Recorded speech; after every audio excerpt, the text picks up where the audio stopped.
Vietnam, a highly classified mission. Upon touchdown, the American soldiers found themselves immediately under the attack of the machine guns. One of them, the most terrifying man called Mad Dog, assessed the situation. His platoon was encircled by 6 enemy platoons cleverly hidden in bunkers. The responsibility to rescue their stranded comrades fell squarely on Mad Dog and his montagnards. Initiating communication via radio, he declared his intention to flank the machine gun positions and swiftly put his plan into motion. The indomitable warrior served as a beacon of inspiration for his devoted mountain men as they boldly advanced towards the enemy emplacement, skillfully evading a barrage of bullets and grenades. Armed with a Uzi SMG, Mad Dog moved dynamically, using his own body as a shield to protect his troops, who reciprocated with their unwavering support. Approaching the tree line, Mad Dog orchestrated a brief yet poignant moment, gathering his men for a silent exchange of nods and smiles. With coordinated precision, they collectively hurled grenades before embarking into hostile territory, determined to neutralize the machine gun emplacement. This gripping tale encapsulates the unwavering bravery and determination exhibited by Mad Dog Shriver and his comrades in the face of overwhelming odds, highlighting the true essence of heroism amidst the chaos of war.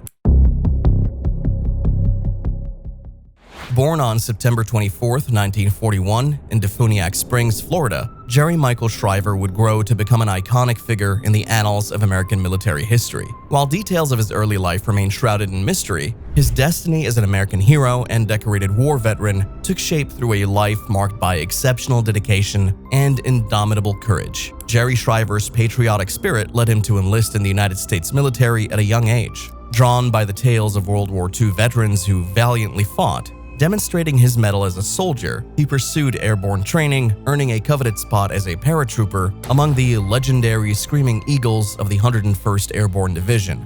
This early chapter in Shriver's military career laid the foundation for the extraordinary feats he would later accomplish. Shriver's relentless pursuit of excellence continued as he honed his skills in the Army Special Forces, ultimately earning the esteemed Green Beret that marked him as a true commando. The Cold War tensions between the West and the Soviet Union drew the United States into the conflict in South Vietnam after France's 1954 defeat by the communist Viet Minh guerrilla. Shriver, captivated by the thrill of the hunt and a fervent desire to contribute to the battle against communism, emerged as one of the elite operators entrusted with the challenging task of enduring the harsh isolation of the jungle and inflicting substantial damage on the enemy through unconventional warfare. In 1966, Staff Sergeant Jerry M. Shriver of the U.S. 5th Special Forces set foot in Vietnam, embarking on an extraordinary chapter that would define his legacy. Standing tall and thin with a narrow face, Shriver exuded the unmistakable aura of a man destined for action. Renowned Medal of Honor recipient Jim Fleming aptly characterized him as the quintessential warrior loner, antisocial,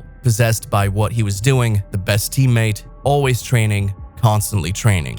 Shriver's demeanor was far from amicable to those outside his unit. His cold, battle-ready eyes mirrored a man born for combat. Unyielding in his commitment to the cause, he dedicated his free time to rigorous training, weapon inspections, and an in-depth study of the terrain and adversaries he aimed to vanquish in the pursuit of liberating Vietnam from the clutches of communism. Joining the elite covert MACV SOG, or Military Assistance Command, Vietnam Studies and Observation Group, during his initial deployment in 1966, Shriver entered a realm where only the best of the best from the Army, Marines, Navy, Air Force, and CIA undertook the most demanding missions. Over almost 3.5 years, Shriver extended his deployments in the throes of a relentless battle frenzy, accumulating over 1,000 days in Vietnam. During this time, he forged deep connections with the local Montagnard forces, and his daring exploits on the battlefield earned him the moniker Mad Dog, a title he embraced with true conviction. The legend of Mad Dog Shriver continued to swell with each mission, his reputation growing as he became addicted to the exhilaration of combat. In the jungles of Vietnam, Shriver felt an intrinsic connection with the troops, making the environment his natural habitat. Instead of taking respite following operations, he would clandestinely join other patrols destined to dismantle North Vietnamese or Viet Cong strongholds deep within the jungle. In a testament to his relentless spirit, Shriver was rumored to have taken leave for rest and recuperation, or R&R, but contrary to expectations, he ventured to the Plei Jurong Special Forces camp to join yet another special operations team. Most missions executed by MACV SOG remain highly classified, shrouded in secrecy to this day. A sight to behold, Shriver was perpetually armed to the teeth. A distinctive account of Shriver's arsenal emerged during his second tour in Vietnam, where he attended a debrief at MAC-VSOG's Command and Control North regarding a mission near the DMZ. Captain Jim Sorter recounted the scene. He had pistols stuck everywhere on him. He had 5 or 6 .38 caliber revolvers. Perplexed by the sergeant's weaponry, the captain inquired, "Sergeant Shriver, would you like a CAR-15 or M16 or something? You know the DMZ is not a real mellow area." Grinning, Mad Dog laconically responded, "No, those long guns will get you in trouble. And besides, if I need more than these, I got troubles anyhow." As a member of MAC-VSOG, Shriver served as a platoon sergeant in the covert hatchet force units, comprising 2 or 3 American MAC-VSOG members and 20 to 30 handpicked locals, often montagnards or members of the South Vietnamese Army. These units were trained for unconventional warfare. Loyalty from the native Vietnamese was unwavering, and the hatchet forces excelled in unconventional warfare, reconnaissance, sabotage, and direct action missions deep behind enemy lines. Their precision and lethality led Radio Hanoi to announce a $10,000 bounty for Shriver's head. Despite Shriver's lone wolf reputation, he held deep affection for his trusty montagnards. Fiercely independent tribesmen from the Vietnamese highlands, they despised communists and displayed remarkable courage in combat. Shriver reciprocated their loyalty by investing most of his earnings in their well-being, providing constant supplies of food, clothing, and other essentials. The Mad Dog immersed himself in the montagnard way of life, residing, eating, and sleeping inside their barracks.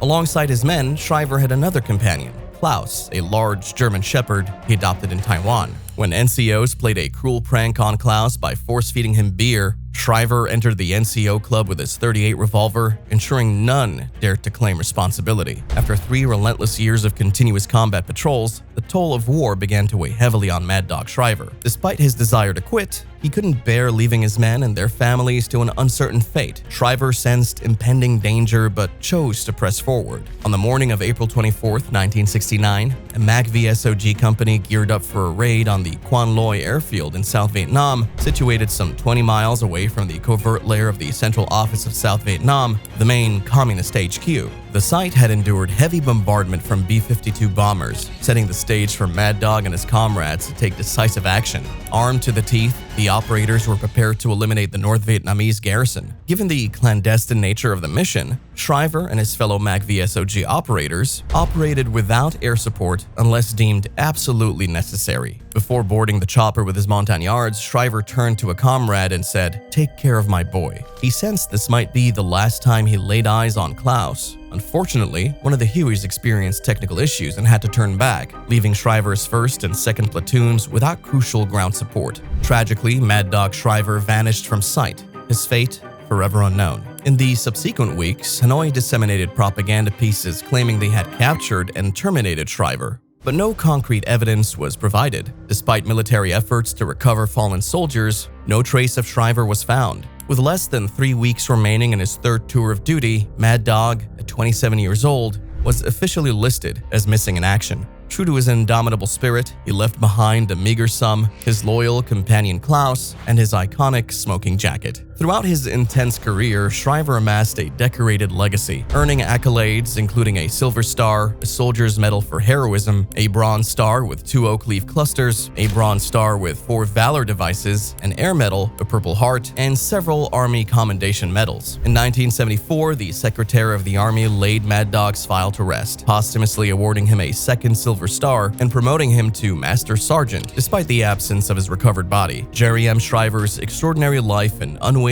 dedication to his mission continue to stand as a testament to the indomitable spirit of American military heroes who faced overwhelming odds on the battlefield. What do you think of Mad Dog's insane story? Let us know in the comments below, and don't forget to like, share, and subscribe.